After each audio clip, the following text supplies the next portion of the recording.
کمانډویانو یو ځل بیا پر طالبانو تباه کوونکي او تازه عملیات ترسره کړي دي.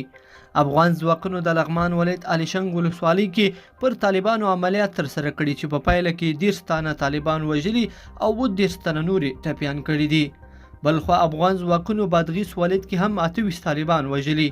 افغان ځواکونو تېره ورځ د بادغیس ولایت په قلعه نوښار، قدس او مقر ولسوالیو کې پر طالبانو عملیات ترسره کړي چې په پایله کې 28 تنه وژلي او 12 نور ټپیان کړي دي.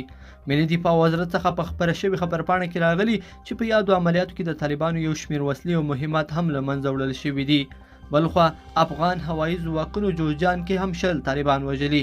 افغان هوایي ځواکونو د جوزجان ولایت په سې شنبه سیمه کې پر طالبانو هوایي برید کړی چې په پایله کې 20 تنه وژل شوي او 8 تنه نور ټپیان دي. شاهین قلي اردو څخه په خپره شوې خبرپاڼه کې راغلي چې په یاد برید کې د طالبانو یو شمېر وسلې او مهمات هم له منځه وړل شوي دي.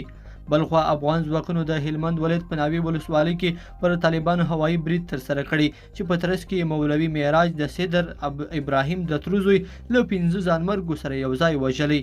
مولوي معراج په هلمند، کندهار، روزګان، زابل، غور او د یکندي ولایتونو کې د طالبانو د ځانمرګ او موټر بم بریدونو مسؤل و.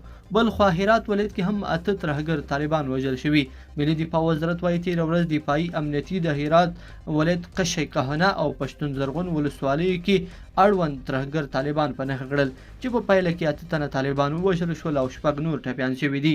لیدونکو په دې هیله چې دا مطلب به مو تر پایه لیدلی وي. که مو دغه ویډیو خوښه شوې ویډیو لایک کړئ او چینل سبسکرایب کړئ. تر بیا ښه وخت.